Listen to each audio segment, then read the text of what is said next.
So today, Simon Court MP is the Parliamentary Under Secretary to the Minister of Infrastructure and the Minister responsible for RMA reform. He was first elected in 2020. Simon has sent us apologies for the AGM in a video message that he would like us to play now. Hi everyone, Simon Court here, ACT Member of Parliament and Climate Change Spokesperson. Climate change and its effects are an important thing we must accommodate and prepare for in planning and infrastructure decisions. However, it is vitally important we are pragmatic about this and are focused on maximising expected community well-being. This means weighing up the benefits as well as the costs and reasonable expectations of what is likely. Unfortunately, New Zealand has seen some concerning cases of decision-making based on extreme but not impossible scenarios. This is absurd and drives bad, costly decision-making which affects people and their property, and ratepayers on the Kapiti Coast know this too well. As a member of the ACT Party, responsible use of taxpayer and ratepayer money is a core value. I commend the work of the Coastal Ratepayers United in standing up for their ratepayers and for common sense. I urge the Kapiti Coast District Council and decision makers to consider the work Coastal Ratepayers United commissioned from respected scientists. I just want to remind the Council that the problem with declaring a climate emergency is that it triggers an emergency response, where potential solutions are considered at any cost. What we need is a measured response based on realistic data and risk.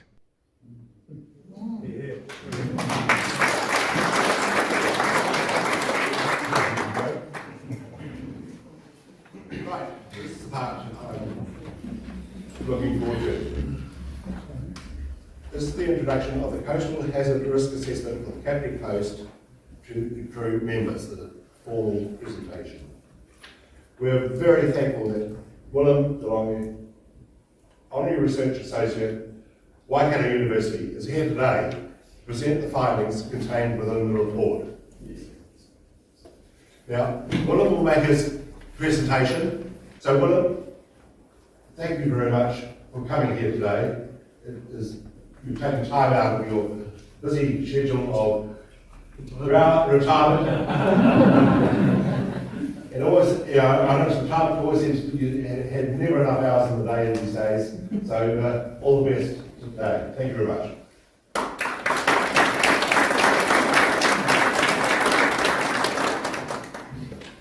So, if you've seen the report, it's long, it's technical, and I could spend days talking about it. So that clearly is not sensible. So I'm going to focus on processes and on some of the key findings. And I don't want to get into too much of the mathematics or anything else unless I get questioned on it. So it's traditional now at the university that I left to give a meeting. I'm going to tell you something about my background so you can see my worldview as it relates to coastal processes and maybe get an idea as to why that's an area that I went into given my family history. And look at some of the things that are going on at the Kapiti Coast, and the key thing here is that it's not a simple system. So trying to predict the future using a simple methodology is almost certainly going to fail, and in this case I argue it has. We'll look at the sorts of hazards that are here and some assessment of risk.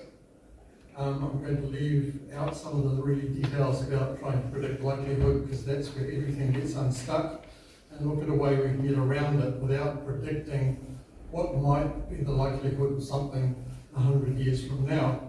You might have noticed the picture of the coast erosion at Raumati in 1948, and the people at that time couldn't predict what was happening today. And then that really brings me on to the bit at the end, predicting future risk. And that's what I have done and prepared some pictures. And I'll talk briefly about that, and I'm happy to answer questions about that. So, about me, I'm Dutch. I was born in a polder on the delta of the River Rhine, which through the Netherlands goes by lots of different names. I'm from the Alpenmaas. Born at sea level, A place called Rollendike, which is one of the oldest dikes in Rome. It was established in 1169. My family's been there virtually the whole time. At some point, the family decided to give the sons the same name, so I'm number 14 in the line. My son was called Andrew. So, moved to New Zealand around 1960. So, in fact, this month is 64 years since I came here. I studied at the University of Waikato. I wanted to be a hydrologist, but salt water was more exciting. And that's because it's been really in my blood. And I studied coastal processes. So my family history has been one of fighting the sea since 1769 and winning. And that's why I have a skeptical, pragmatic approach to concerns about sea level rise. So that's me. I first appeared as an expert in matters relating to sea level rise in 1984. So I've done it for a while. So most people appreciate that the spit we're sticking on, that we're near the apex of it, is referred to as a cuspate foreland. Technically it's what's called salient, but cuspate foreland is good enough. And it exists because you've got an excess of sediment. So the waves transport sediment along the coast, and it gets deposited in the lee of Kabi Island, and that shoreline is built out. Parts of it are still building out, and other parts are not. And that, in a nutshell, are the areas that are safe and the areas that have issues. It's not quite clear when the erosion started. There's a thesis from Victoria University that says about 400 years ago. And if that's the case, the question is why. You can't attribute it to SUVs. So, in my view, there's still a lot to be done to understanding where the sediment comes from, and more importantly, where it goes to. Just going to prepare my drink.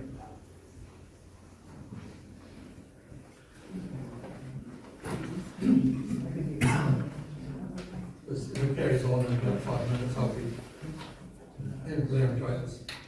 So, key thing about it is that most of the coastline, okay, is sand dunes. Okay? Mobile, if you destroy the vegetation, they move a lot, but it's an ephemeral coastline. So if we were being absolutely pragmatic, no one would live on them. But there are very good reasons for doing so, and they're all individual choices. My family decided to live on a piece of land that was an intertidal flat of a river delta, and we've done so for 800 years or so. So it's feasible to live on dunes, and when we look at it, we can see the dunes here have not accreted steadily over time. They've not come in one big pulse. There are periods where the dunes have accreted and periods where they've been stable. And this is a section from the thesis at Victoria University, down the Fisherman's Table. And the key things it shows is 3 phases of dune accretion where most of the sand dune built up. Slightly more phases here underneath us. What caused those? And I'll look at some of the causes, but the bit on the side there gives it away. Each one of those phases follows a major eruption in central North Island. So if we get a big increase in sediment transport, bad news for the people at Taupo, but good news for you guys.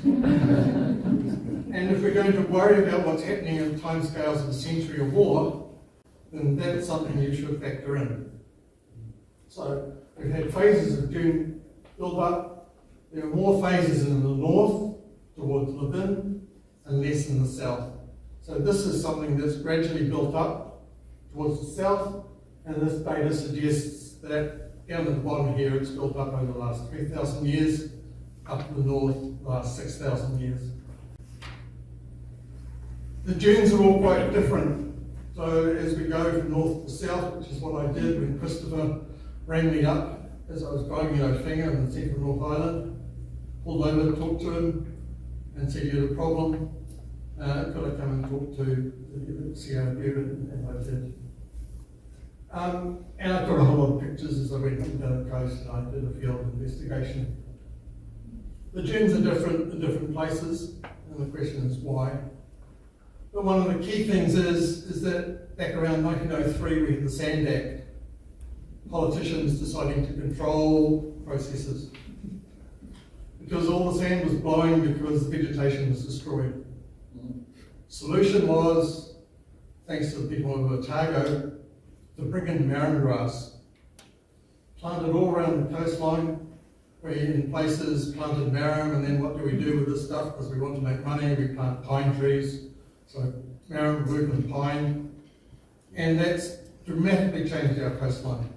And the problem is that marram is a species that normally grows behind the dunes. And we planted it on the front. And we created dunes that are quite different in terms of how they respond to storms than the native dunes did. So there's a picture down there at the bottom left, and what that's showing is the effect of a storm, a big storm in the Bay of Plenty, when the dunes have been restored to spinifex and pinel.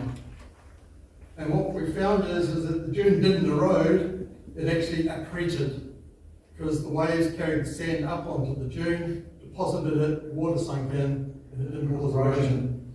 But as you'll know from your dunes here, the big tall marram ones, particularly Raumati and Paikakariki and Kuitu Park, is when the waves smash into the front of a marram dune that cause it to collapse. You get a big steep scarp that falls down.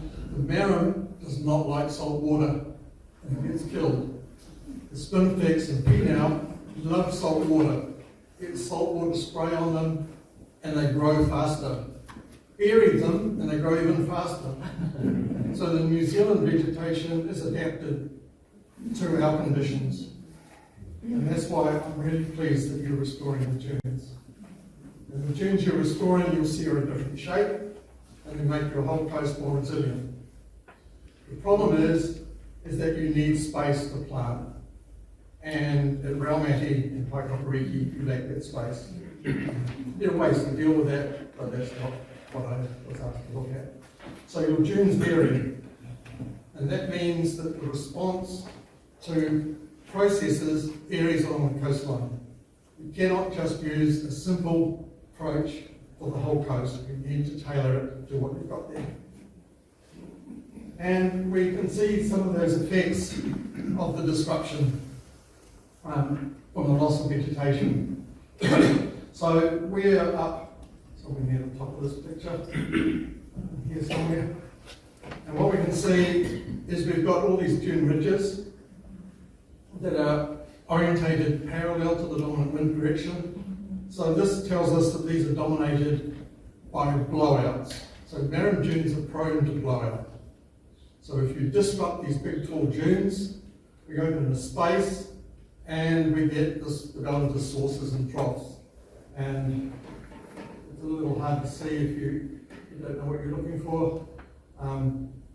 But in these dunes here, we've got saucer-shaped depressions, but you should be able to see these long troughs running out towards Kuitu Park that most of Raumati is built on. So what you see there is not the natural system. It's already been extensively modified by what happened in the late 1800s. And so around the country, as dune restoration is taking place, the way the coast is behaving in response to these driving forces is changing. And we need to take that into account if we're trying to predict the future. So another issue then is to figure out where the sediment comes from, its sources and sinks. Diagram on the left-hand side was the work of Jeremy Gibb back in 1978.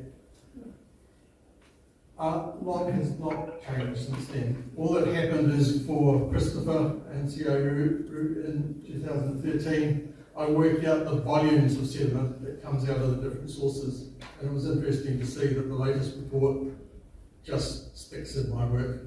And my recommendation 10 years ago is that this actually needed to be quantified properly. Because I just sat down with a spreadsheet and worked it out in an hour or so on available data. And that's the numbers up here on the right. So in order to figure out what's happening, we need to know how much sediment is moving in the system. And I'll explain why shortly. Because when we look at the beaches, your beaches are not the same. It's not a surprise that dunes aren't the same. Your beaches are not the same. So if we start up at Otaki, we've got a wide sandy beach. It's what we refer to as an intermediate beach. And then we get to the Otaki River mouth and we turn to gravel because the Otaki River delivers a lot of gravel and sand. Looking at the numbers, it now produces more sand than gravel because, well, the gravel is extracted. Same thing used to happen at Waikanai. I don't know if they've stopped. But certainly when I was a kid coming and staying at Waikanai Beach, the gravel plant was running flat out. It was in the 60s. So we have a composite gravel beach, and as you move down the coast, the gravel breaks down, it gets buried, and the sand gets moved out. So the beaches gradually change, and they become more what we refer to as dissipated beaches. The beaches get fatter and wider. So that means the beach responds differently to storm waves. You can't assume that a storm wave of a given size will do the same thing at Otaki as in Tihoro and here at Paraparaumu or further at Waikapariki because the beaches are a little different. So that makes it more complicated.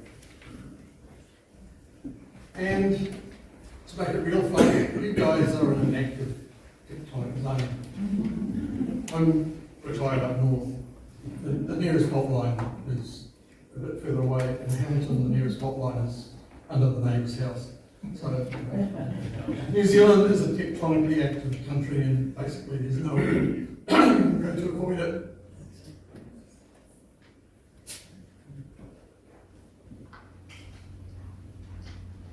So, what that means is that you actually have a reasonably high earthquake risk. And I always find it interesting that apparently something that is officially implausible and exceptionally unlikely is deemed as a climate crisis that needs immediate action. But when GNS says there's an 80% chance you're going to get a big earthquake in the next 50 years, that's, that's interesting. That's news for a day. And you don't say it's a crisis. I find personally that's unusual.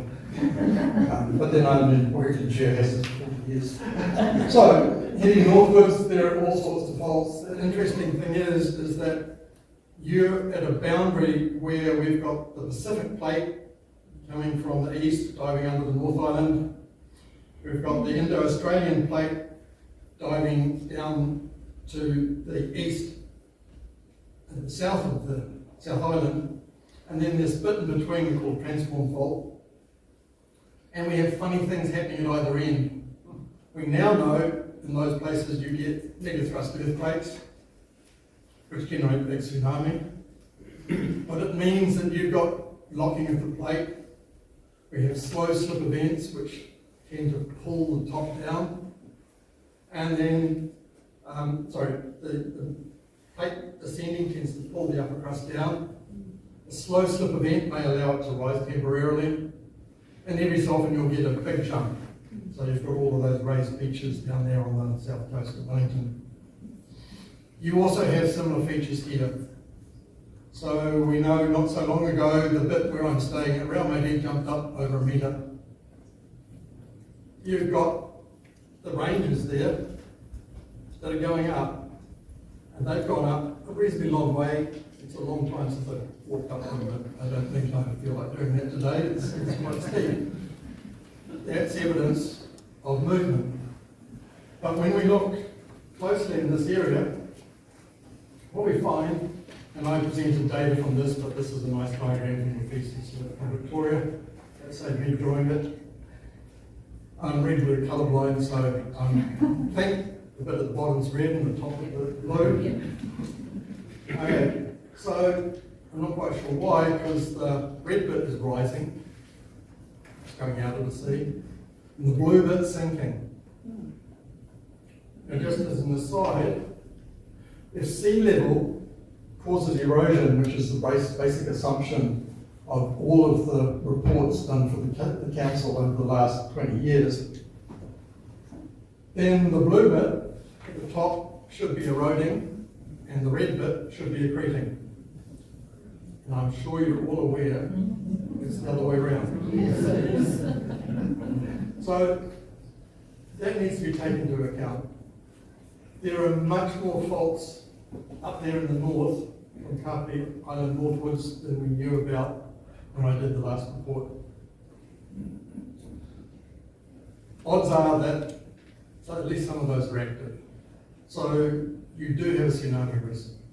And again, that might be more likely than the effects of what the weather might be like in 100 years' time. So one of the aspects of this complex situation is we have these things called slow slip events. And this is the area that you're occupying here at Kapiti. The main thing is we've got these descending plates, and up near the surface there's a lot of fluid. So the descending plate tends to move reasonably freely. Down at depth, it's hot and stuff starting to melt, moves reasonably freely. We have a bit in between where the plates can stick together. And currently the evidence is that below the bottom of the North Island, the plates are stuck. And that's why GNS are concerned in part about the possibility of a big earthquake. Now, their prediction of an 80% chance of one is the northern end of the transform fault, the Alpine fault down the west coast of the South Island. They haven't issued a prediction for a big mega thrust event. The primary reason is that 10 years ago, we weren't even sure that they happened in this area. Now, the evidence is that they do. In terms of ones that you might be familiar with, Bandarache was an event like this, the Tohoku event in Japan, and the one that I first got involved in 1992 in Nicaragua. So we're looking at magnitudes 9. So I keep thinking about my trip into the beehive in the basement there, and I said, this is fine, this place is designed for the maximum earthquake we can have. Well, it's not. In fact, our meeting was disrupted by the fact someone left the taps on on the top floors, and the Civil Defence headquarters was in the basement, so it flooded. So yeah, that is a hazard that I'm not going to go into any more detail with, but that is a problem. But it also means is that your sea level here is strongly controlled by what we call vertical land movement. So the sea level that bothers you is the relative sea level. It's the effects of global sea level plus the land movement. You live on the land, so that's what you experience. So what we can say immediately is that the change in sea level at Paikokariki is not the same as the change in sea level at Otaki. Otaki's sinking, Paikokariki is rising. Where we are here is the hinge, pretty much. And so we should be seeing something in between. When I wrote the report, I couldn't tell you what's actually going for sea level in Kapiti, and that was one of the issues, because there was a gauge on Kapiti Island. It was only there for a short time, and the data is not available. So at the end, I'm kind of recommending that Kapiti District would be well advised to get their own data to tell them what's happening here on your coastline, because it's not the same as Wellington. Wellington, in that diagram there, is in a different zone. It's experiencing a different tectonic regime, and Wellington is sinking overall faster than the rest of New Zealand in terms of major tide patterns. So climate is the thing that apparently is the emergency. So what can we say is the relationship between what's gone on at the coastline here and climate over the last 6,000 years? We do have some reasonable data. So there's data from Tutira out on the east coast there. that looks at the incidence of severe floods coming and depositing things in the lake. And so the shaded areas there are periods where we've had increased floods, more extreme weather in terms of what the media. It was always bad weather when I was a child. Extreme weather now, shaded area, we had more extreme weather, the unshaded areas, less extreme weather. So what we can see is that the weather, therefore climate, has varied over the last 6,000 years. And what I've marked on there as the vertical lines is the periods when we've had major build-up of dunes and accretion of the coastline. And I can't find a pattern between those and climate, and neither has anyone else.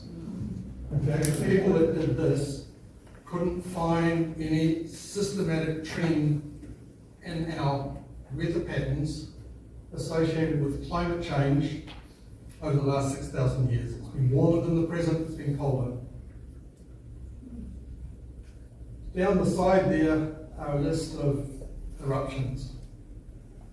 And what I can say is that some eruptions, the big ones from the central North Island that produce a lot of sediment, do correlate with accretion. So the big pulse of accretion is linked to activity, but there's also evidence to suggest that things like the Laha from Ruapehu in 1953 put a pulse of sediment down. The recent Lahars did the same thing down into the Whanganui River. And you can see those pulses of sediment coming down the coastline towards Kapiti, and some of them have reached Otaki already. So we get smaller pulses of sediment, but the really big ones are associated with big volcanic eruptions. So what we can say then is we've also got some anthropic factors. So right at the very top there's a thin line. That's when humans arrived in this area and destroyed the vegetation and the sand started flying around and created the Sand Act because the Europeans did it better than the Tonga Whenua.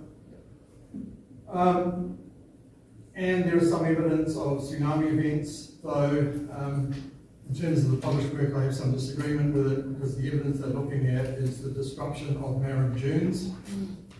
And the marine dunes did not exist when the tsunami occurred.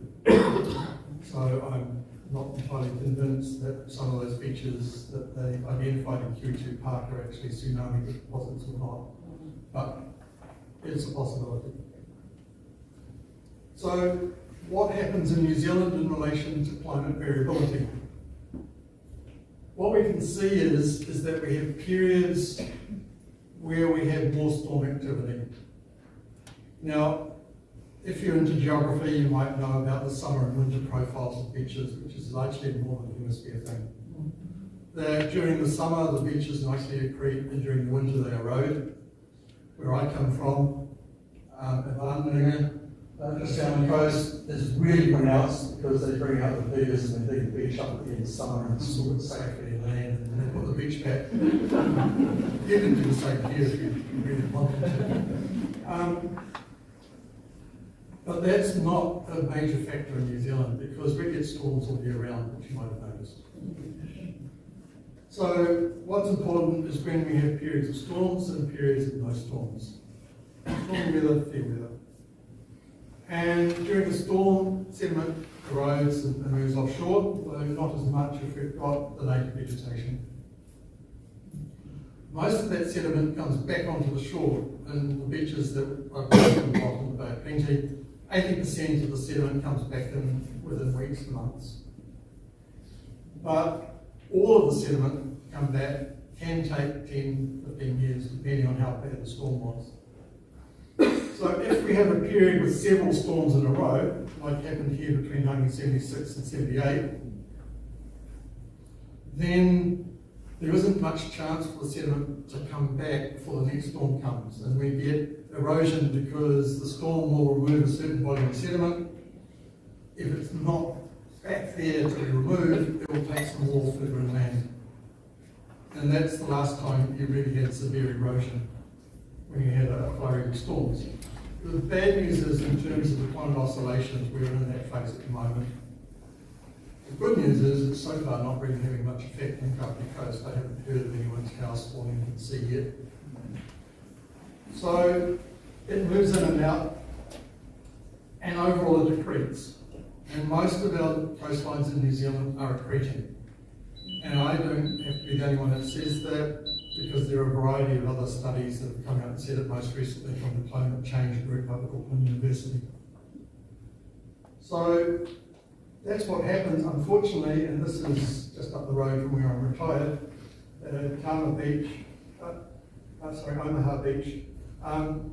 When we introduced Marram, we stuffed the system up a bit. It's not behaving the same way. Fortunately, it's now being restored and hopefully will start to behave like it should. So we refer to this as punctuated propagation. The beach is accreting because of excess sediment, but every so often we get periods of erosion. The trick is not to build your houses in the bit that will be affected by the periodic erosion. So that's what we should be predicting. Unfortunately, that's not what people do. So, here we are on the coast, and what sort of hazards? Well, as I said, you've got lots of faults around. A nice step up to the Paraparaumu, where the main highway is, and the railway line. You go up a bit of a bump, that's the fault line. One of the big ones. So you've got plenty. So you have seismic risks, and you're on sand. When I started this job, it was argued that on my job at the university, it's my wife's speciality primarily, but we all understood that liquefaction could happen once. So you had a big earthquake, it would shake all the sediment, and it then would compact down and you'd be. Unfortunately, as the people of Christchurch found out, that's not true. So what you're sitting on here at sand dunes, you have a liquefaction hazard, and I don't know what work's been done on that because I haven't looked it up. There's tsunami, which I mentioned, coastal inundation and flooding. Now, last time I was involved in a hearing here and said that flooding was an issue. You had 3 floods during the time it took me to get organised and come to the hearings, and that was in British. Coastal inundation involves marine water coming in, so it's slightly different. Coast erosion, which is what the big concern is about apparently. Extreme weather, and you have problems with severe wind gusts. Look at where you are with these big ranges. Intense rainfall. There's a picture there from October 2003. You'll see, hopefully, I think it's a red line, of convergence bringing in heavy rainfall right into Paraparaumu. Flash floods down off those hills, heavy flows, intense flooding, Waikanae River flooded, and all sorts of fun. And you also get water spouts and tornadoes, which I've done work on. So, just comparing it, there's erosion at Raumati, 1976, the start of that period of erosion from 76 to 78. 20 houses damaged, 1 destroyed. As far as I know, no one injured or killed. And there we are, more recently, a tornado, 20 houses damaged, 1 person hospitalised. Which is worse in terms of hazard? Which is more frequent? The one on the right. So there are a range of hazards that are occurring here, but for the rest of this talk, I'm going to focus on coastal erosion and also to a degree coastal inundation. So you have a lot of hazards, and my philosophy is that when you do a hazard assessment for a region, you should consider all of the hazards, because managed retreat currently is trendy. It's not new. I've been involved in managed retreat issues since 1980. Some of the places that we said they should retreat, they didn't, and we now know those as places like Halmoana, where the houses have been totally destroyed. But 1978, due to erosion, Union managed retreat here at Kapiti, down at Ames Street, Paikoroiki. New Zealand Railway, I think, owned it at the time, so they moved the houses out. The sections abandoned and it's still there. Hasn't eroded significantly since. But anyway. But if we're going to do that, move people away, where do you move them to? And 10 years ago, the idea was to take people away from the high dunes and stick them onto the floodplains. Which I said at the time might not be sensible. So you need to consider what the hazards are, all of them, and identify the balance, which are the ones you have to really worry about, what are the costs and benefits of dealing with them. So this is an area that's had coastal subdivision for a long time. So Jeremy in his report in 1978 did a whole lot of work looking at cadastral surveys and figuring out the erosion. Produced that diagram on the right, showing the sites that they put in to monitor it with the Ministry of Works and Development, areas that he identified as accreting, areas that he identified as eroding. And if you want to have a hazard assessment for Kapiti, you had it since 1978 for erosion. All that's changed is he identified accretion for QE2 Park, and parts of that are now eroding. And we'll briefly mention why that might be. So we've had a long history. To be fair, some of the houses were built in funny places and were too close. As I said, we have punctuated progradation. It's going out, but then it comes back. It's going out, then it comes back. And if Nolan's correct, then there's been a trend towards erosion down in the area that was developed first, sort of around Miti and Paraparaumu, Paikoroiki. But as a result, seawalls have been built in that area that was eroding. So I see on the website, seawalls didn't really exist in this region until the 70s. That one's 1948. Seawalls have been built for a long time in this area because it's not a new problem. Those areas south of this area have had erosion on and off for ages. So seawalls have been built, there have been mistakes, they haven't been built big enough.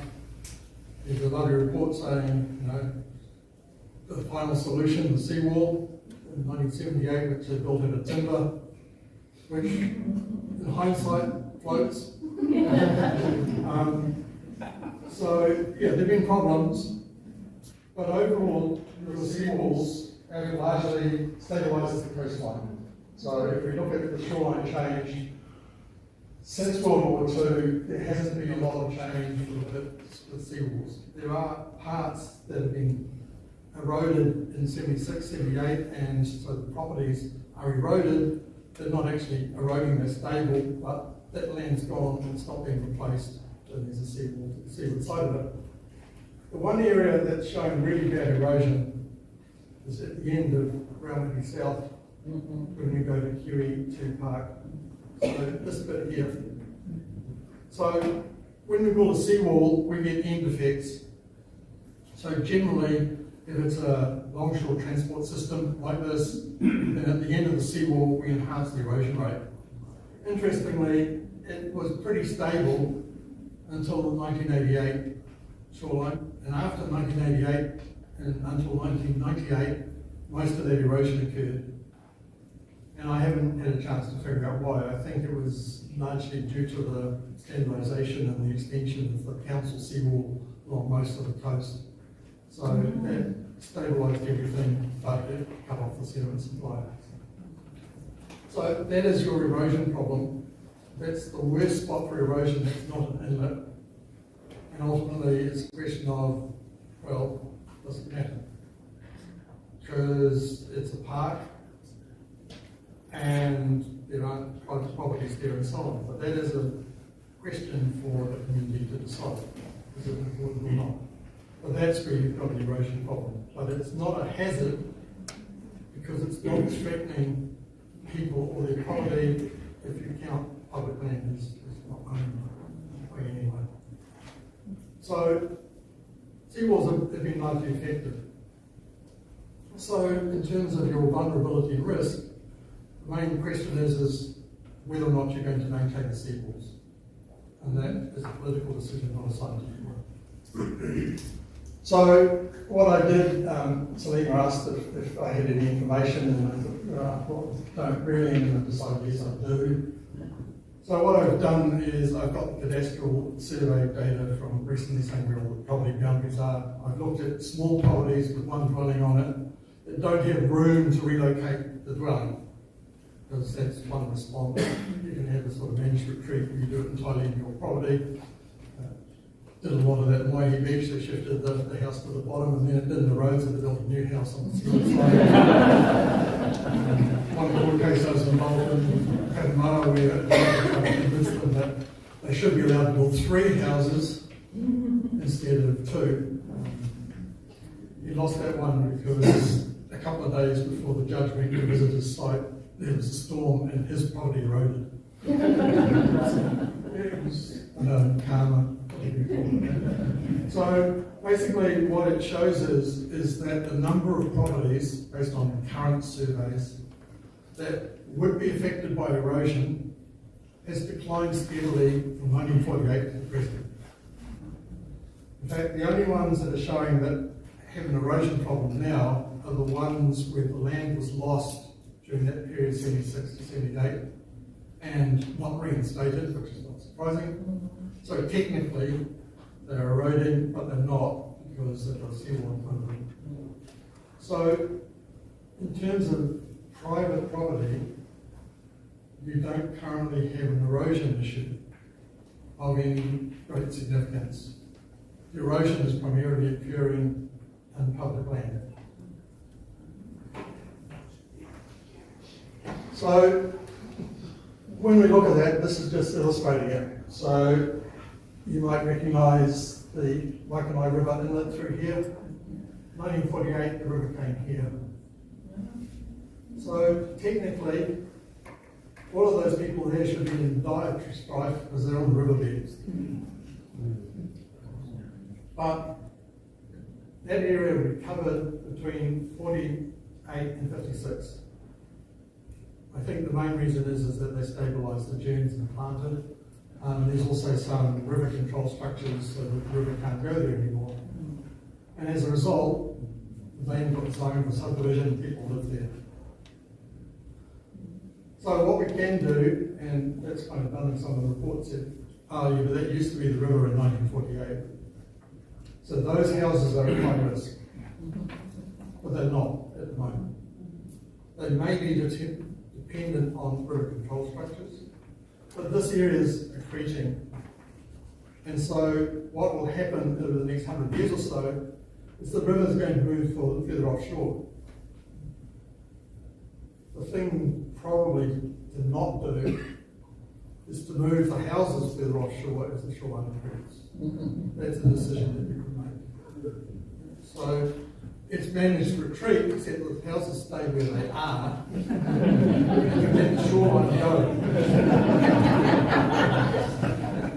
And you can laugh, but I was involved in a case in Tampa, Florida, where the hotel was suing the government, local state government, because the shoreline accreted in front of the hotel and guests had to walk further into the beach. So they compromised and the government provided golf carts. And so this is showing a bit, and I think I'm staying down in that area for Mountie Sands. Thank you very much. But that's an area that's stabilised by seawalls, just basically showing that it's not changing. So most of your hazard is in areas of public land, in Kiriti Park and around inlets. And so there are 12 inlets along the coast. They're not all the same because the materials are different, the slopes are different. Some are discharging straight off the steep slopes across the Highway 1 and into the sea. Like Makariki, we get debris flows. The ones in the south, the ones in the north are coming across a big floodplain, so they behave differently. The ones in the north, because they are low gradient, they tend to wander around, and so those inlets move around in response to the supply of sediment, the waves, and the frequency of river floods. The ones in the south tend to stay in the same place, but you have issues with a lot of debris coming down, which causes all sorts of problems. And I didn't mention it, but I showed a picture of the Belvedere Motel down at Paikakuriki completely buried in gravel. So that's a coastal hazard that probably is more important for them. So we have this thing in the South Island referred to as Harpua.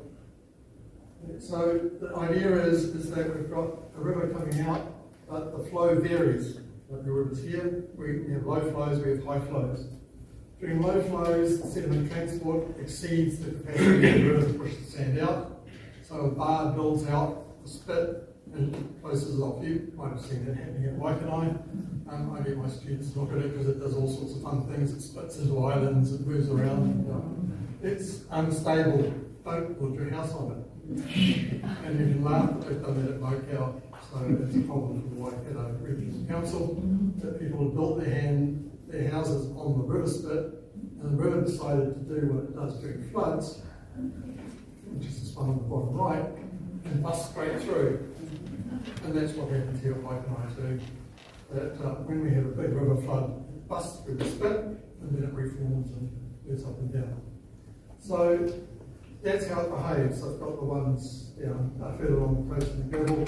Gravel tends to close it off. You've got a nice little pond that it floods and breaks a hole through it. So that depends on the wave action, the sediment availability, and the frequency of flooding.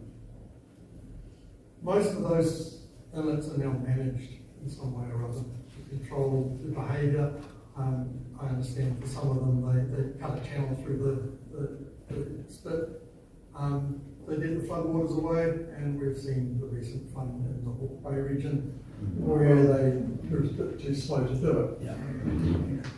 That's the hazard in terms of, and it's a freshwater flood occurring back upstream and the water can't get out.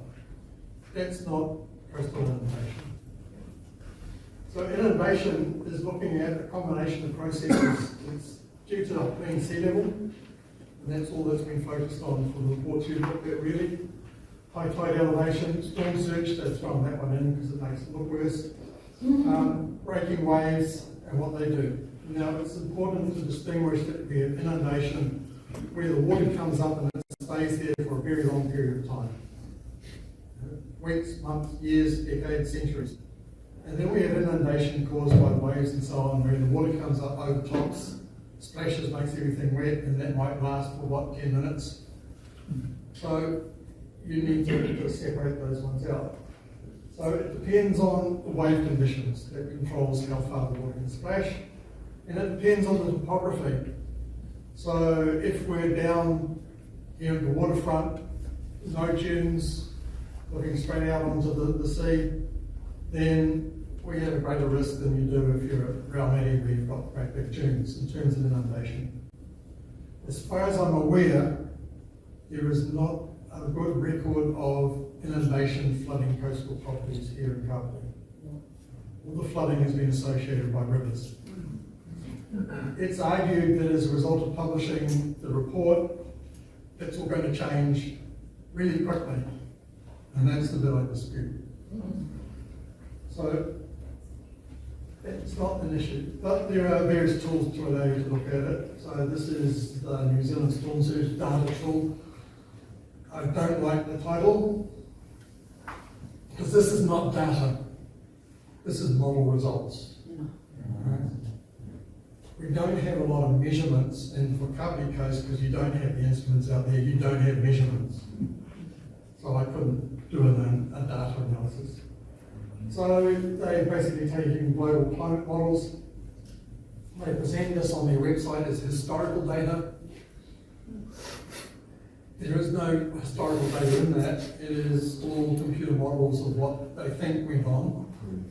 But the important thing is that during that period of climate change, there's no trend in storm surges.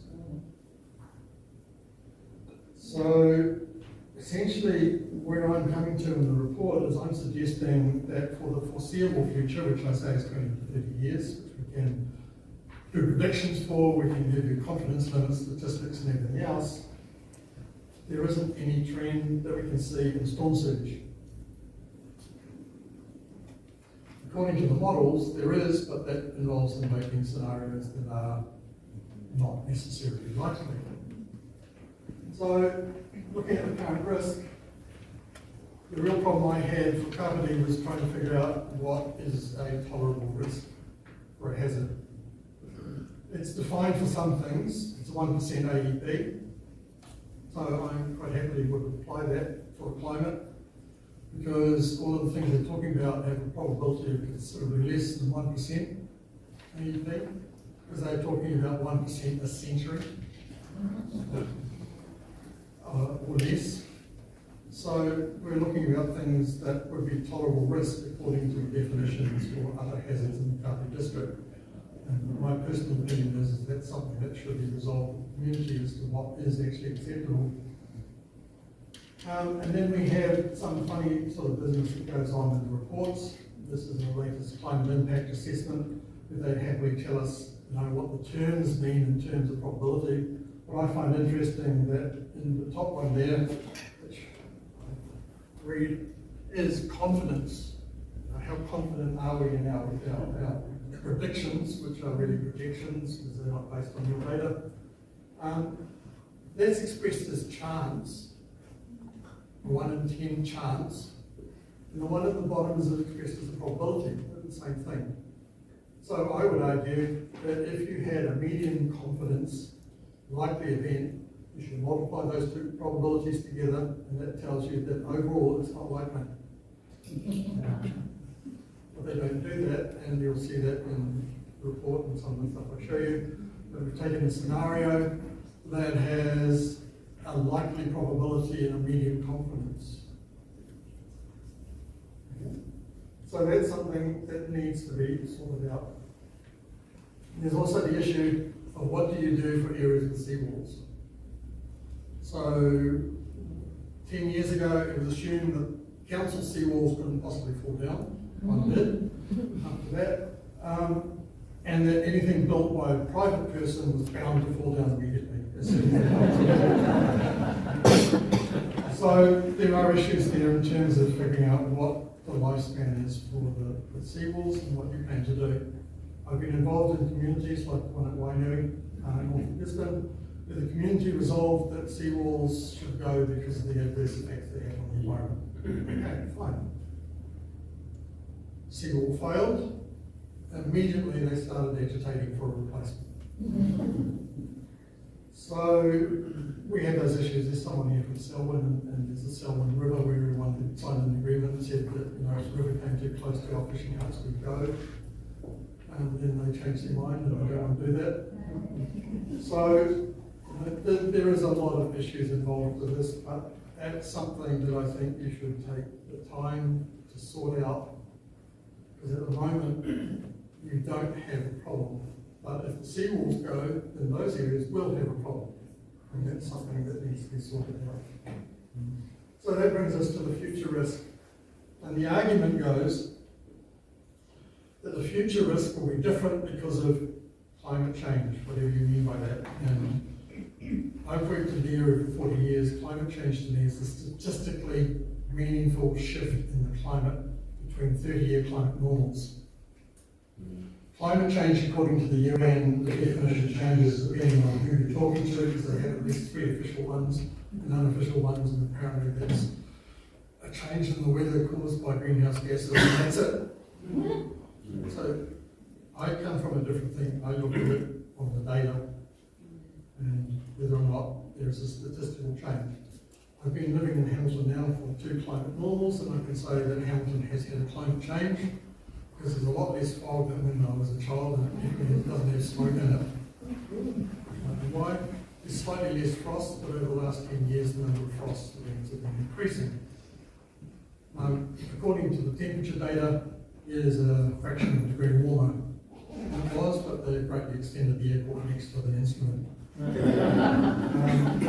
The other site we had was really good, but that was just down the road from us, and it's now completely surrounded by buildings. It used to be the Ruakura research station, it's now tiny subdivisions.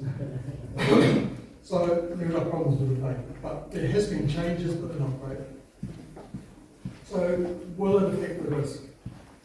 And so they've tried to predict the risk by saying what things will be like 100 years from now. All of the studies, and I've referenced them in the report, say that we can't predict things that well out to that time. In fact, the IPC acknowledged that, so they talk about projections. These are what-if scenarios, which is fine. That means for it to happen, all of their assumptions must be met. And they sort of get a little sneaky, because if we have something they say is exceptionally unlikely, probability of less than 1% in 100 years' time, it has assumptions. And those assumptions are also mostly exceptionally unlikely.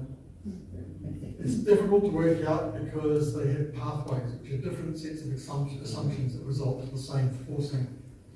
But if we take 1% probability, and we have two assumptions for 1% probability, we're already down to 0.01% probability. We have three assumptions, 0.0001%. In terms of the worst case RCP 8.5, we are looking at more than 10 assumptions. It's in the order of 14. So the probability of being right is equivalent to the probability of me winning lotto tonight.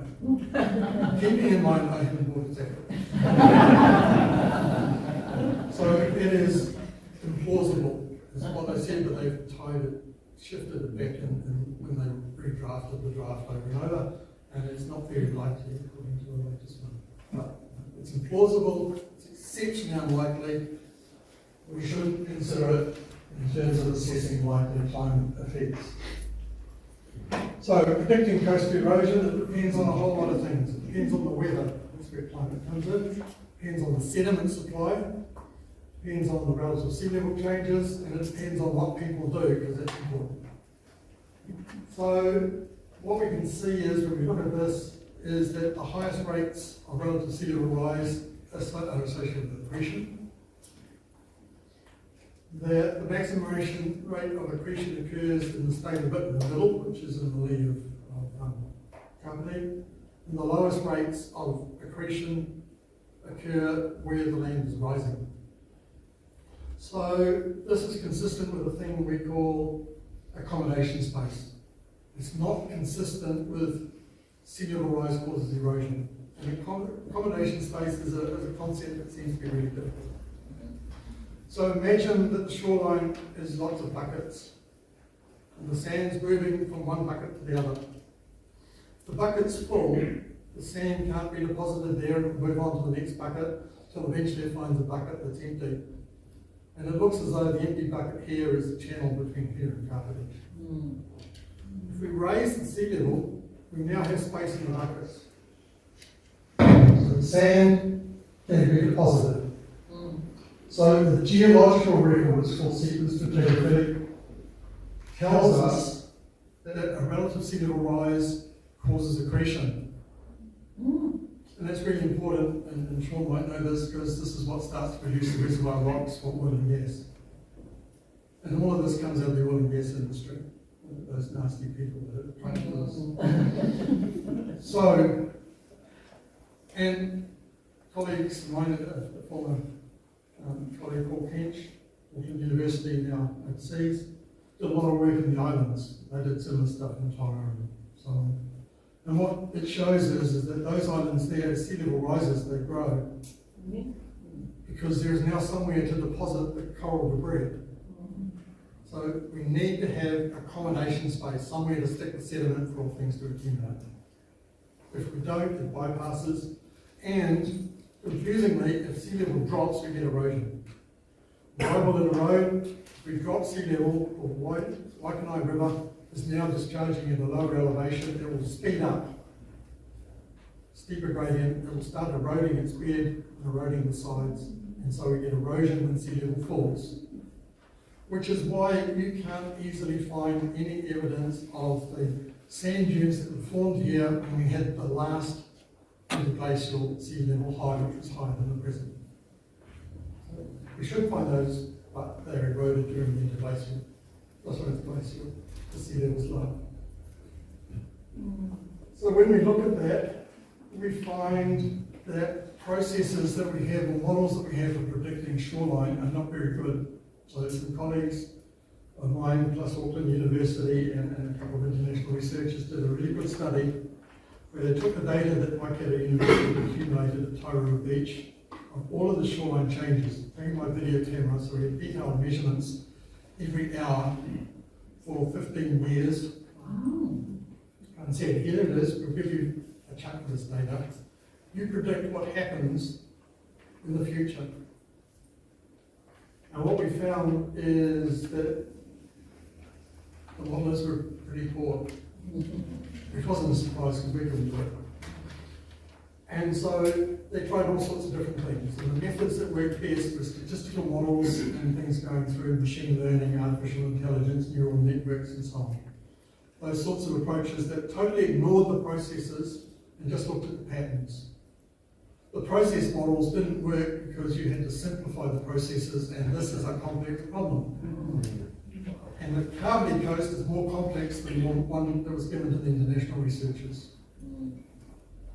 So we can't predict the shoreline change, we can't predict the erosion into the future beyond what we can do with a statistical model, and that is in the order of 2 to 3 decades.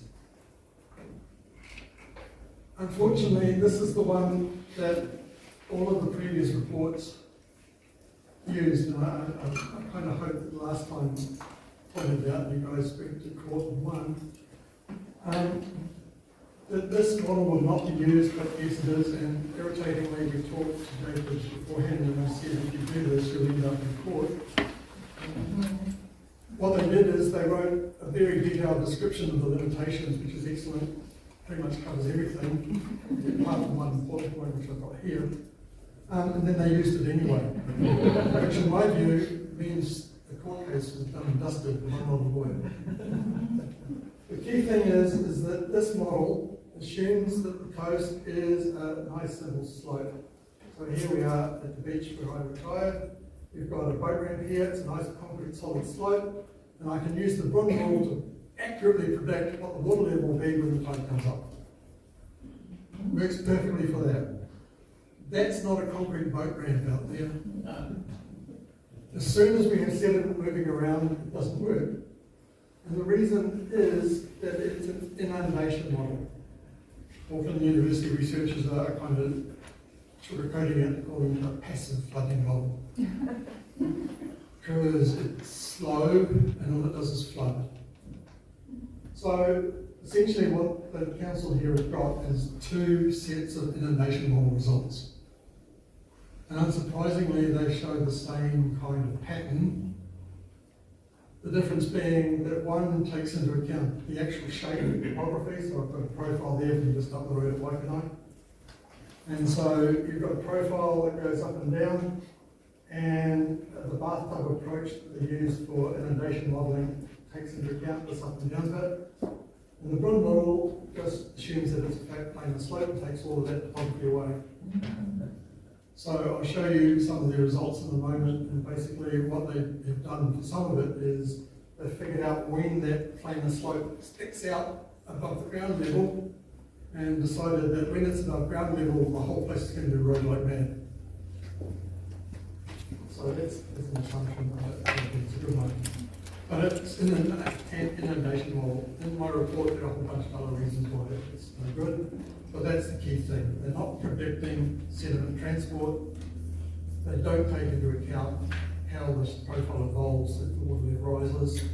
All of the data we've got for carbonate indicates that sea level rises, you get more accommodation space and you encourage accretion. So we can look at it, and so this is a standard open source free program produced by the Area Geological Survey for doing exactly the problem that you've got here. Jacobs used it and then largely seemed to have ignored its results. But I redid it as well, and I thank the council for providing the data through COU. It made the job easier. And I could replicate the results that Jacobs got. After I finished the report and we were tidying it up, Auckland University released their coastal change website with erosion rates on. You can go there and see it online. Their one's almost identical So we've got 3 sets that had virtually exactly the same results. There are slight differences in where we put our trend sets and the shorelines that have been digitised. And basically it shows that the bulk of this shoreline is creaking or stable. It's just those red bits, and I can't control the colour, so it's funny for me. The red bits should be at QE2 Park and by the inlets, the big ones, Waikanae, Waitaki. Those bits show some erosion as the river moves around a bit. So we can do that, and the older version of DSAS allowed them to predict the shoreline 10 and 20 years ago. My feeling is that Jacob should have done that and provided it to the council as a baseline to compare all the other results to, but they didn't. Unfortunately, in the interim, that version has been removed because it relies on a piece of software that's going out of commission like GIS. So I wrote my own one, and it's simple. I just used linear regression because in the detailed maths in the report I show that works fine for 20, 30 years ahead. So we can take that data, we can every 10 metres of the shoreline work out what the erosion accretion trend is over the available data, which is 1948 to 2017. For this one, slightly longer for the other data sets. Work out the rate, and every 10 metres, say where the shoreline will be 10, 20, 30 years into the future, plus the confidence limits, because we know what the confidence limits are for the regression analysis. So we can say it's in this growing envelope, and I've given you it's on the website, I think data up to about 20 or 30 years. I have actually gone out to 100, but at 100 the errors start to get quite big, and I don't think it's sensible to go beyond 30 years. But I do have that, and I think I've provided it to Selena if people really want to look at it, but I'm not going to be around to. So the question is that a sensible thing to do? And so, essentially looking at it, I have a number of data sets provided by the council, and thank you for those, plus Auckland University. So 4 main data sets spanning different time periods. The trends are essentially the same, except in the areas where you built seawalls, where there's a step change when the seawall was built. So it's eroding and then it stops. So essentially, if I look at all of them since about 1948, the numbers are pretty much the same. They all overlap in terms of their errors. So I think this works fine. I've used the DSAS results to do the shorelines. So there is no evidence that there's a significant change in erosion patterns anywhere since about the Second World War, except at the northern end of QE2 Park, which I think is due to the seawall construction. Is the weather changing? In terms of the ones that are important for the coast, IPCC says no, not for the foreseeable future, and they only go, the white bits out to the end of the century. NIWA have done several reports with the council. They also show no trend in extreme weather or anything else, and I'm surprised that they don't stick their hand up when the media says otherwise. So if we haven't had any trend in the historical record, I think it's a reasonable assumption that there may not be a trend for the next 20 to 30 years. And way back when I started in this job, I was involved with the IPCC second report. It was clear that the changes predicted by the models were smaller than the natural variation. So there's a thing called the time of emergence, which is what this table is. And way back in 1992, the time of emergence for a signal that you could say was due to climate change for New Zealand was well beyond 2050. That was in 1992, and now saying it's well beyond 2100. So we're looking for a small change in a lot of noise, which is why there's this abomination called attribution studies, which someone said is the greatest abomination in statistics of our lifetime. Which I thought was a nice quote. I don't believe it because I'm a numerical modeler. I have to do attribution studies on the effects of dredging. And it's very tricky to do because you have to be absolutely certain that your model predictions are 100% correct before you can say that small differences are meaningful. And I can't do that for dredging, and that's a lot easier to predict at the time. So, relative sea level. This is one where there is a trend. So sea level is rising. It's been rising since the Little Ice Age, but apparently I'm not allowed to say it. In the Little Ice Age, the rising bit's fine. So here we have data for Auckland, which is representative of most of New Zealand coast, and data for Wellington. They're not quite the same, as you might notice. And the reason is that Wellington is sinking because it's being dragged down by the Pacific Plate. So Wellington has the highest rate of sea level rise. Interesting paper produced and stuck into the IPCC that took Wellington as being the only representative site for New Zealand for sea level. It's the only one that's not representative. But I can't tell you whether Kapiti is behaving like Wellington or behaving like Auckland. So the other stations at Nelson and Taranaki are behaving like Auckland, but they've only got short records, so I can't. That's why I think you need one to really know what's happening for your coast here. But sea level is rising. One thing is that it accelerates and decelerates, and part of the reason is due to long-term tidal constituents. So we've had one that peaked around 2015, 2016, and that is the high point in sea level for this region, and it's gone down since, helped by the fact that the Haikura earthquake happened and we bounced up 60 millimetres, or Wellington did anyway, Europe at least here. Don't know exactly how much, but it was a reasonable amount. So we can take the projections for the future. There's a huge spread of them. The question is which one of those are likely? I recommend, and have done in the court, most recently in the Environment Court last year, that we use something around the 4 scenarios, 4.5. I'm thinking that's been too high with the data that's coming up now, and I tend to push it down towards the 2.6 at the bottom there. But we don't know, and that's why I don't like going out that far.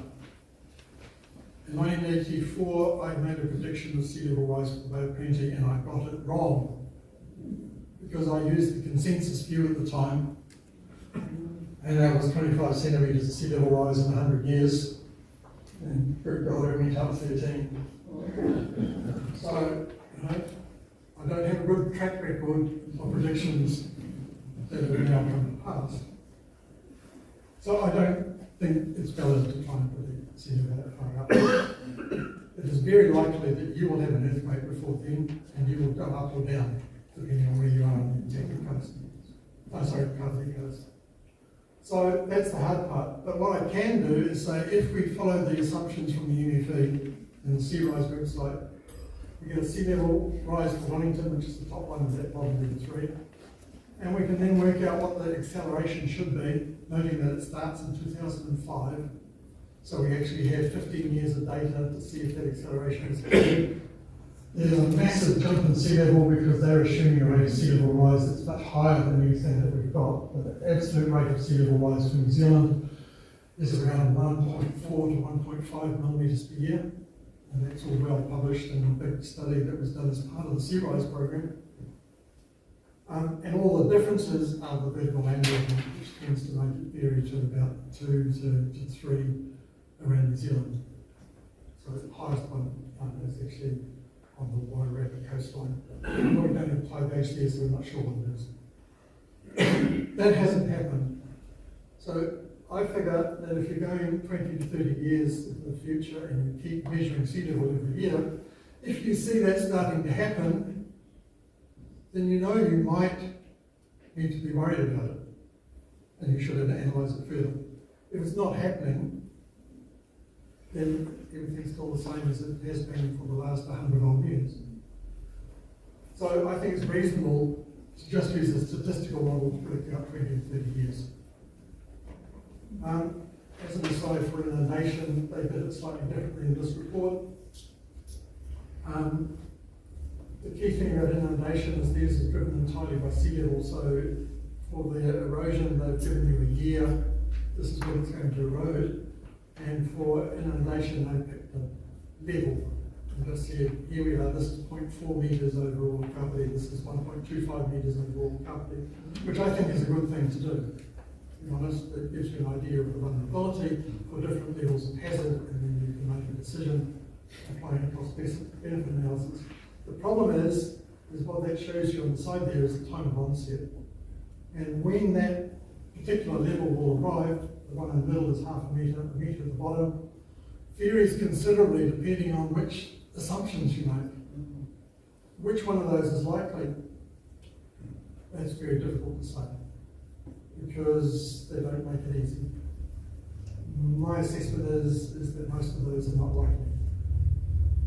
I won't tell you which one I think is likely, because I can't see people. So, this is what I've done, a whole series of maps down the coastline.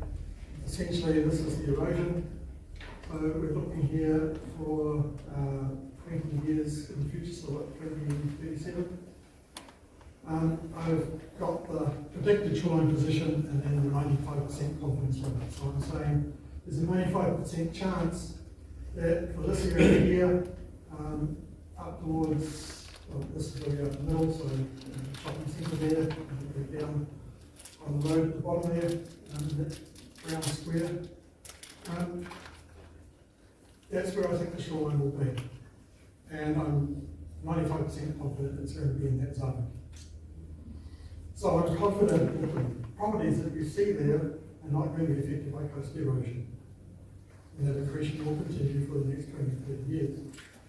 Looking at the area that is eroding at the south end of Raumati, I'm assuming, because I have no evidence that otherwise, that seawalls will continue to function for 20 to 30 years.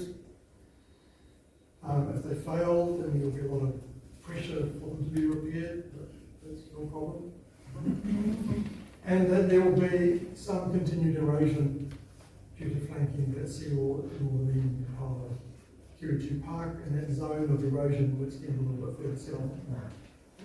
So I can do that. This is a prediction, not a projection. The only assumption I've made is that the processes that have been captured in the statistical model will continue with the same distribution.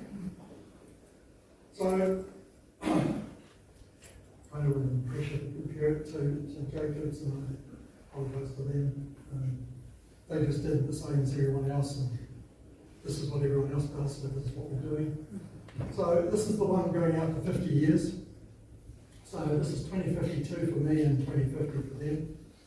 So the area that's accreting, they argue that we're going to have this patch of erosion down by what used to be the boating club, the surf club, when I was a kid. There's a seawall there, it's got completely buried because the shoreline's accreted so much. I used to sit on it. And continued accretion is the prediction after that, because that's the trend. At this point, I'm starting to say things could change. You could have an earthquake or all sorts of things. What I can't accept is that we end up with an abrupt change from nothing happening to erosion. That's not realistic. And that arises entirely because of the assumptions that they make all the way through. And there are a lot of assumptions in the report, and they all act to make the problem worse. Which, if we're looking at the likely effect, I think is the wrong strategy.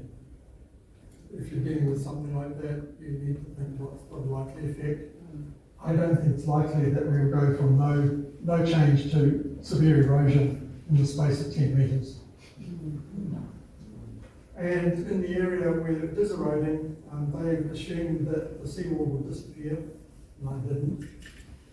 Interestingly, in the area that I have identified with the highest erosion rate, I've predicted slightly more erosion than they have. But remember, they're modelling flooding, not modelling erosion. So it's not a fair comparison. I should warn you of that.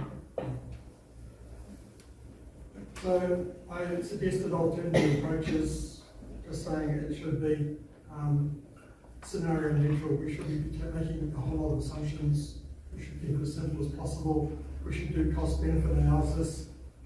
There are details here. I'm not going to go through this talk, and my voice is about to die, and I think I've taken enough time to answer the questions. But there are issues. We need to figure out what the likelihood is that we have for our assumptions. And I'm afraid the IPCC system goes to great lengths to make it as difficult as possible to understand the likelihood. There's the issue I had in '92, and it's just got worse. So they first stand up and say, oh, we can't tell you what the probability is because this is a projection. But you know what the likelihood is for your assumptions. If you know what the likelihood is for the individual assumptions, you can calculate an approximate likelihood for the whole thing. And they should present that. And if they are going to use it, they should do it for New Zealand. Because they now say we should stress test. And in fact, if you read their guidance, these worst case scenarios are not the ones you should be using for your planning. They're to stress test. I can't see how something that is horrific next century, which is what most of their inundation models are, because they don't really kick in until after 2100, gives you any helpful information for a stress test about what you've got now. You have no idea where people are going to live 100 years from now. You have no idea what other things will happen. There might have been an eruption in the central North Island, there may have been major earthquakes, there may have been a civil uprising because of God knows what. You can't say enough about what you will have here 100 years from now to apply a 100-year scenario to stress test your management today. So I think that's a total red herring. The climate is likely what's likely now, and in fact what's likely for 20 or 30 years into the future. And given the IPCC, who rewrite everything every 5 years or so on, their view of what's likely might well change in 5 years' time. So way back in 1984, I said you should review and revise every time you do the district plan. That's an adaptive, iterative approach. So monitor. And that's the key thing, and I think the critical thing that you guys need here is a gauge somewhere, and I suggest Carp Island because it's hard rock, not sand, and it's got a continuous recording GPS data, so you can link the two together and separate out the relative sediment and the absolute sediment. It gives you all the information you need. That's the minimum, and you should survey the shorelines in a consistent way and stick them into DSAS. But there's a website there where this guy for free is downloading the stuff off the satellite. You can go there. He's predicted the erosion and accretion based on the satellite data, and surprise, surprise, it matches pretty much the survey data that I've got already. That system, every time the satellite takes an image of the Carpet Coast, gives you an update on which bits are eroding or accreting. So things have changed. You don't need to pay consultants for free on the web. But we'll see what the council thinks when I mention it on Monday or Tuesday. And you need to define what's unacceptable, what's intolerable. Because you can't do a cost-benefit analysis without doing that. That was missing when I did my assessment. I don't know whether you people are happy to lose a metre of your property or not. So those are things that need to be made as a decision. I can't tell you what's appropriate. But in order to do a scientific assessment, that's information I need. So, key things are that predicting a chaotic, complex system like this is exceedingly difficult. We can't do it very far into the future. What we can do is apply a statistical approach, so we don't need to understand what's going on, we just look at patterns, and it allows us to predict it up to 3 decades. And to be honest, at the rate these things progress, 3 decades should be plenty of time for you to identify that something's happening and to come up with a response. Ideally, you'd sit around and say, okay, if the erosion reaches this point, then, and I was involved in a case out at O'Hewa Spit where the landowner suggested it and it's been implemented. If the erosion of O'Hewa Spit comes to within 10 metres of the boundary, my house will be removed. It is entirely designed to be loaded on trucks. The septic tank system can be ripped out. All that's left is the gravel of the drainage lines. They signed up to that as a covenant. Good. You could do the same. You need that discussion. But you need trigger points. If the erosion, if things dramatically change, and people at Victoria University are right that ice can melt much faster than physics says it can, and sea level rises by 4 metres, which is what I'm dealing with Auckland Regional Council. Oh, being very resource consent, and we are 28 metres above sea level. Anyway, if that happens, then you've got a plan in place. I'm saying that's implausible and exceptionally unlikely, but we might have a meteorite strike in Antarctica that melts an awful lot. At the moment, the area that's melting is sitting in the rift zone, so there are a whole lot of active volcanoes underneath. We could miraculously have all of them erupt at the same time. Then we might see a sea level jump. So it could happen, but realistically, likely, you're not going to see much change happening quickly. So I think you can come up with a plan where you identify trigger points, where things become unacceptable, and work through strategies that will be implemented.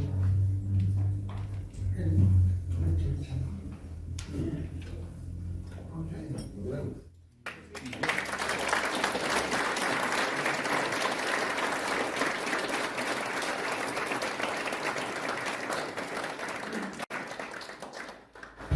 Well, ladies and gentlemen, so you're awake now. I thought that was a splendid address, showing the changes takes with them and also the uncertainty that we've got to live with. No doubt there's a few questions here. To make it easier, we've got a roving mic and please use it. So have we got any queries people would like to start with? Alan, over here. Thank you.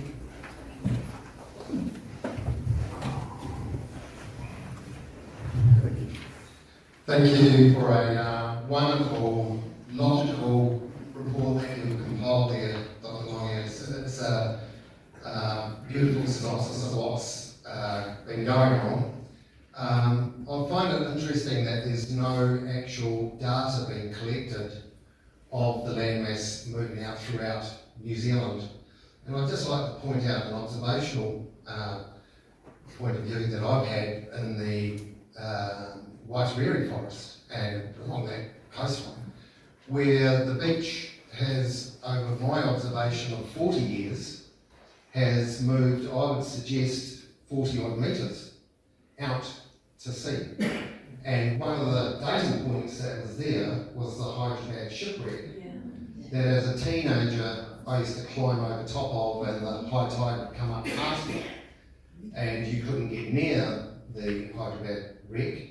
That is now, and there was a good 40 metres or more between the sand dune and the wreck. The sand dunes have now gone past the wreck by maybe 5 metres or more, and there are no real remnants of that wreck left.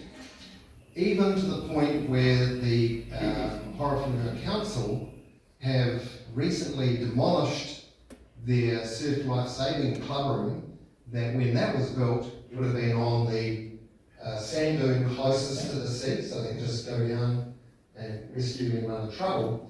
They over the years had to take the road to go onto the beach to take all their equipment out, and now have since built a new surf club room some 30-40 metres closer to the sea and demolished the old one. So that's an observational point of view from mine, and I just find it extraordinary that there's no measurement data that's compiled showing the various areas that have gone landmass and encroaching out to sea. Yeah, I should point out that I presented it there that there are observations, so the KCDC have a number of monitoring sites. The number of sites has been reduced from the ones previously done by Coastal Systems Limited. But they've done a professional survey of good quality data.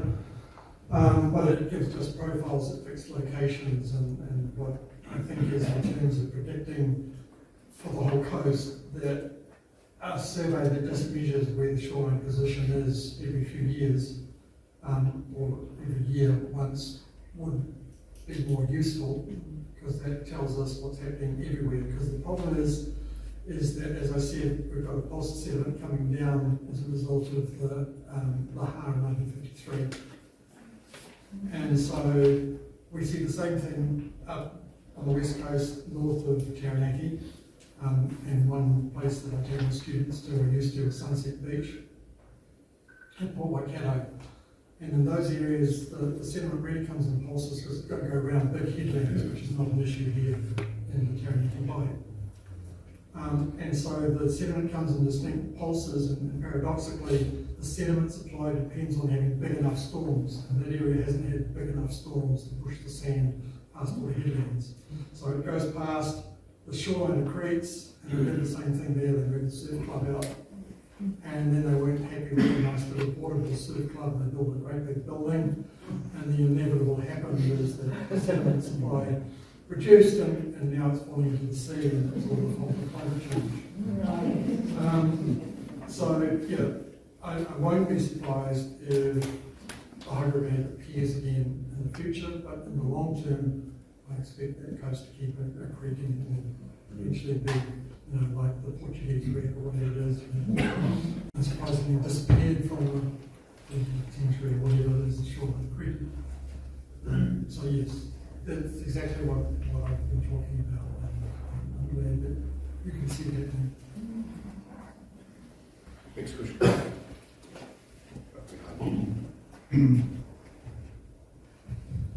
Thanks, Grant Spencer. Thanks very much, a really interesting talk. I had two questions. First is, you say the sea level is rising. Is there such a thing as an expected sea level rise, say 100 years out? I know you say there's a huge distribution around that, but can you say, there's an expected level of 1 metre or whatever? If I was to venture an expectation, it would be that we just extrapolate the existing rate of sea level rise for New Zealand, which has been sitting at around 1.4 to 1.5 millimetres per year for the last 140. So that would give you like 14 centimetres. Yes. Right. So I think that's what we refer to as a naive scenario. Yeah. That what's happening now continues for 100 years. Realistically, I'm not sure that will happen, and I think if I was to bet, which I don't do, I would say there's a 60% chance that in the next 100 years sea level's going to fall. Because there are indications in terms of what the oceans are doing that we're going to head into a cold period. So strictly speaking, we're in what's referred to as a neo-glacial. So we've gone past the Holocene optimum, and overall the natural driving force for climate is down cooler until eventually we tip down into a glacial. When that will happen, no one knows. But all of the drivers that can accept cause climate change in the Holocene and Pleistocene, they're still going. And the real question is whether greenhouse gases produce an effect that's larger than the natural changes. And when I last did the analysis, my answer was no, because I worked out that the effect of the extra CO2 was in the order of about 5% of the change, which was in the noise. Interestingly, there's been a recent report done for Homeland Security for the United States government, which basically said that climate change is not catastrophic, it's not going to cause the extinction of the human race, which I assume everyone knew, but some people think it's only. They say that it might cause some financial hardship or loss of financial well-being, and that in some places it might possibly cause death and everything else, but examples of that are weather events that are still going to happen regardless of anything else. So that's what I predict. Okay, thanks. My second question, I had two, is the cuspate moving south? I believe in the previous report, maybe it was the Jacobs report, one of the features of that seemed to be that the proposition that the cuspate was sort of moving south over time. Is that, do you agree with that or not? No, I didn't pick that up from your Okay, so I said that the more June phase is in the north, and so accretion started there, so the centre of accretion has been moving south. Thinking about it when I was writing the report, and also when I was writing the presentation, what I find interesting is the fact that 400 years ago, according to Nolan, we started eroding south of the point, the apex of the cuspate foreland. I have a feeling that what's going on here is the same as the work I did at Papanama. And there, the apex moved around depending on climate oscillations like El Nino and La Nina. And so the problem is we don't have the data here that we do for the Bay of Plenty. So it is possible that you have periods where you have more waves coming in from the southwest as opposed to the northwest, and I think the apex moves backwards and forwards, but is generally a long-term moving southwards. Primarily because all the data I have says the main sediment source is to the north, whereas in the Bay of Plenty is sediment supply from both sides. So I think it is moving. The real question is trying to predict what effect that will have for rail making in further south, and that's why I said 10 years ago that there needed to be a study that looked at the sediment transport and tried to predict those things. If you're serious about trying to predict future erosion from processes. Thanks. Any other questions? No.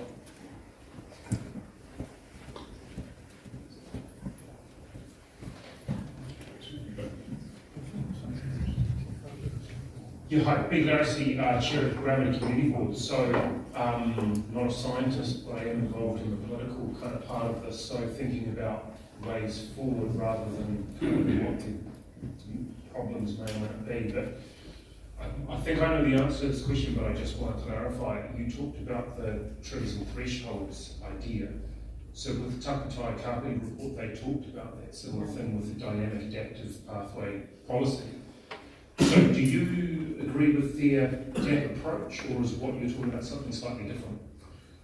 Okay, in my category, I think called SEERS, where we looked at how we could manage climate change and sea level rise.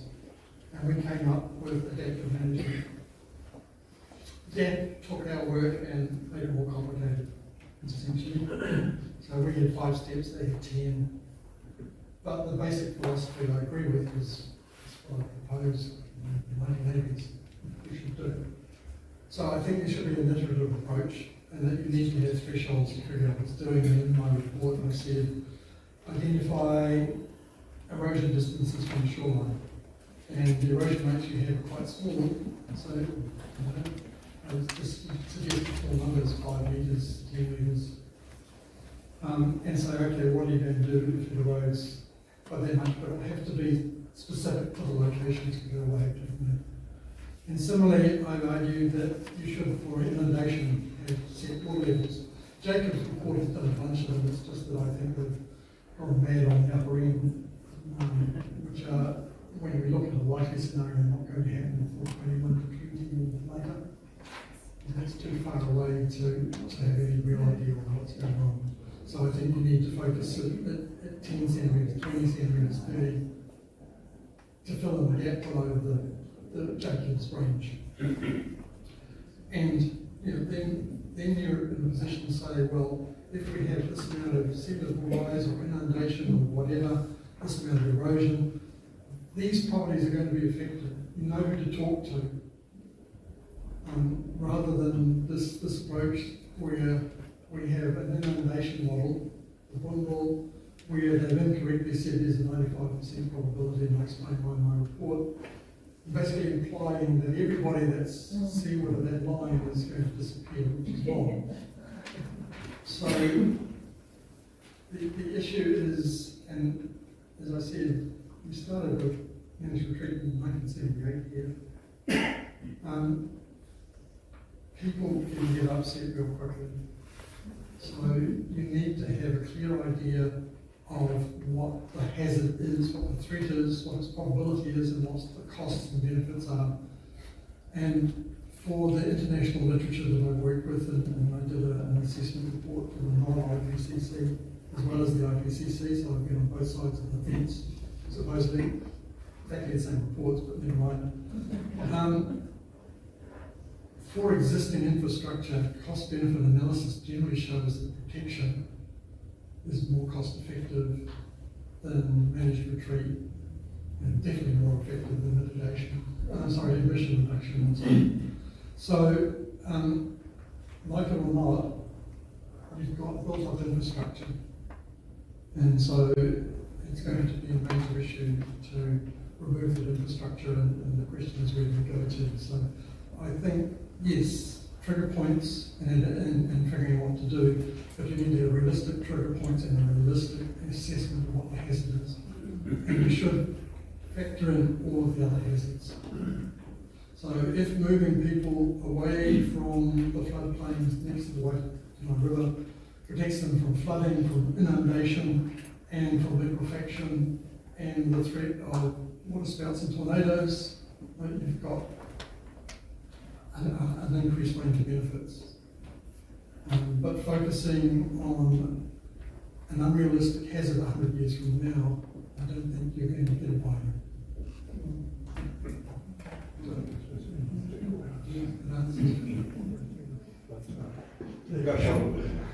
Thanks, Sean Rush. I want a short question. Yeah. Can you explain why the Ministry for Environment's guidance in the space is so deficient? They don't mention accommodation space or Marram.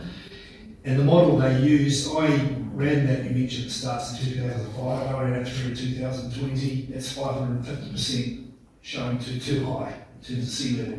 So why do they carry on with this? Because it's very difficult to change what you're doing when you've decided this is the best thing. And the other issue that I have is that they operate in an echo chamber. So for the first guidance report, I was one of the reviewers, so was Mike Hilton from Otago University, and a couple of others who were not consultants earning money from councils for doing these assessments. Abruptly, during the second one, we got kicked off the reviewing panel, all of those who were non-consultants. And so we now get the situation where I get called in for these things in various places, and we get a report done by consultant A, reviewed by consultant B. The next time around, consultant B does it, and it's reviewed by consultant C. C does it, result, consultant A reviews it. And it just goes round and round, and the irritating thing is, what I told you you should do is in the MFE guidance. I know because they picked up the case examples where I managed to push it through at Tauranga, for example. So I'm not suggesting anything that's not in the guidance. I was really annoyed when they came out and said that what was done here was best practice. It conforms to the guidance. Yes, it does, because the people who did the thing helped write the guidance. And that, I think, is a problem. So we don't have independent review of their guidance. And I'm not saying I should do it, but it shouldn't be the people who benefit from it. And I noticed in the media today that that's what they're really upset about. The new president-elect in the United States is that he's going to make it a rule that consultants who benefit from something should not be on the panels deciding.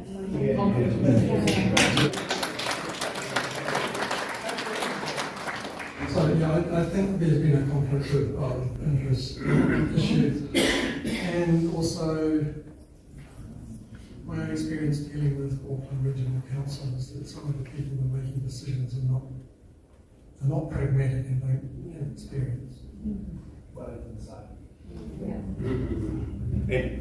Yeah, thank you very much for a fantastic presentation, Andy Foster. I just wanted to ask about, you sort of suggested at one point, don't go, if you've got accretion, don't go and chase it.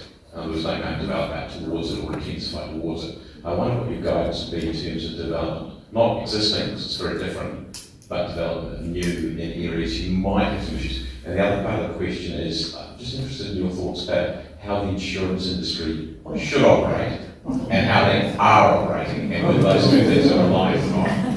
Right, so the areas that are new are essentially greenfields development. And whether you should or shouldn't develop there, I don't have a personal opinion. I think it's for the community to decide. All I would say as a scientist is we should recognise that we have punctuated population. So there is a chance that there will be a phase of erosion if we have a period of increased storm activity, which has happened a number of times over the last 6,000 years, so I expect it will happen in the future. So as long as you're outside that envelope that's going to be affected by the erosion in the future, there's no problem.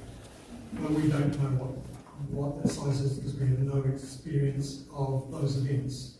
And the last one happened, shortly after the Whangawhina arrived in New Zealand. So we don't know what the size of the cutback is because we lose the evidence. If it's eroded, it's eroded.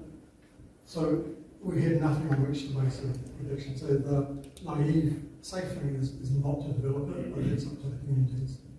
I would like to avoid things like Green Island and Dunedin, where it was identified it was a big landslide and they were never going to develop it, and then someone spoke with the pen, put a subdivision on there, and then away the hillside went. So we've had a number of examples where people have made a mistake and they're costly.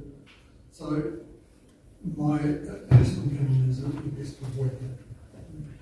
So your second question, which is how should insurers behave and how are they behaving? okay, so it surprises me somewhat because if they're basically saying that you're uninsurable, then why would you get insurance in order to pay the premiums? So I find it bizarre that they're talking up the risk and expecting people to pay. I can understand the movement to having different premiums for high risk and low risk. All that I would expect is that they do due diligence and work out what the risks are, and they tell us transparently what they think the risks are, because then we can independently get them assessed.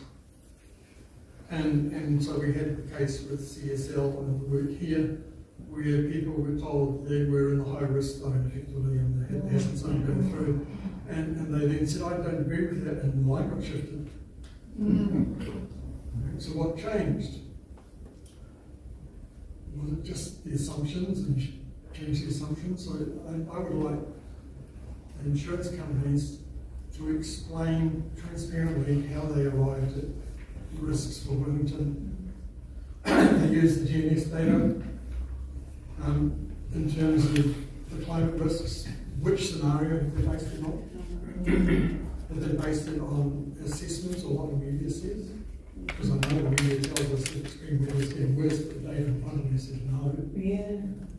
So how do you work out whether you're being charged a valid premium if you don't know what risk they're assuming?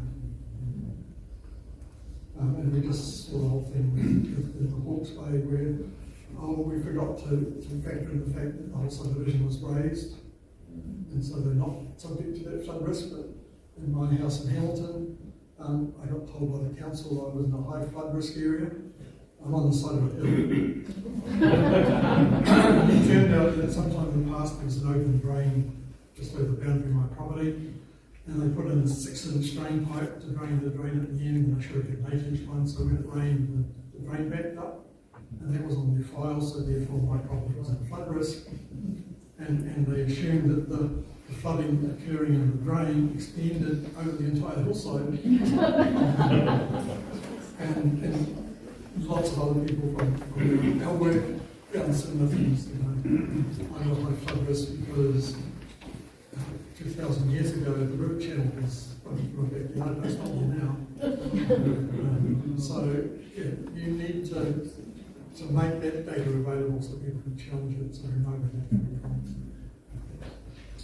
Thank you. Elizabeth Munn, I'm with the Southern District Council, and I'm just so excited to see someone come out with some really truthful and honest statements today, because what we do see is a lot of hearsay, and as you talk about the echo chamber, without a doubt, it's not what's seen on the ground, it's what somebody learned at uni, that somebody's proficiently read last week, and it's been really affecting our whole communities. I have a question for you.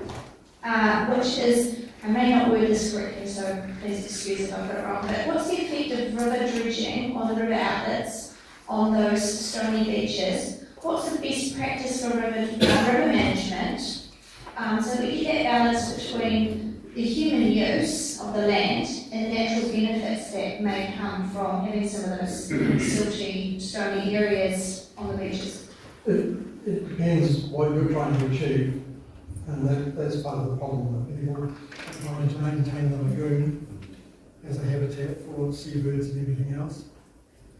And others are concerned about minimising the flood. So one thing you might look at is what's going on at Manchester, which I've been involved with since the 80s, where the river was diverted out of the estuary for flood protection, and then the estuary was lost. So that's been dragging in and out through the courts, been going on for a long time. King and Whenua are trying to restore the estuary, and my last PhD student worked on it. And one of the things we identified was there was no clear set of objectives as to what people wanted to achieve, which the council disagreed with, and they said, oh, but we had it in the appendix to our RMA application and everything else, and I said, clear objectives that the community can see, because we searched for it and we didn't find it in the appendix of the RMA application. So if your priority for the community is to minimise the flood hazard, then you need to maintain an open channel. If your priority is to have a natural system, then you leave it alone and allow the floods to do it, but then you need to think about having suitable flood protection along the banks. So I have no preference, but you as a community need to identify what is the priority and what are the costs and benefits for the different options. So it may be cheaper to improve stock banks and allow for operators along the system and episodically burst through the floods. Or it may be a lot cheaper to go out there with a digger twice a year and create an artificial channel. Or it may be cheaper to actually put in training structures, which is what they do at Lakewood. Boys go out to sea and build a stable channel. What they've done at Westport, same thing. Probably at Westport is the same sort of movement. The shoreline accreted, so they built things further and further up. So we have this massive cuspate foreland created entirely by the flood protection scheme, which is now a problem because people have built on it and put the airport on it. And they don't want to keep extending it, which now means that the accommodation space down verticals. And now it's eroding where the headquarters and Clark Station are in panic because it's climate change. So there are consequences. It's a complex system, so whatever you decide to do, there will be consequences which may not be beneficial. So those are the things that you put in the cost benefit analysis. Well, I think we'll make this call there. It's been a long afternoon. I think one thing I would like to do, and you talked about it quietly, but is really thank KCDC for all the data they supplied. It was a tremendous effort from KCDC to find the data, but it was very useful for comparing report to report because both reports use the same raw data. And that was another way of validating ideas, we felt. So thank you very much. I see Darren here and Chris here. So thank you both very much because it meant a lot to us to be able to try and make it a worthwhile and useful report. You have been a very useful personal proof over the years. I always remember in 2013 when you came in and supported us in our court cases there. It was tremendous. We've always had a backwards and forwards communication with you. Sometimes it's quiet, sometimes it's very airy with emails in all directions. I think everyone gets excited at times and quiet and stuff. So, but on this report, you have gone beyond your remit. So thank you very much. We are so impressed and we really love it. Very much.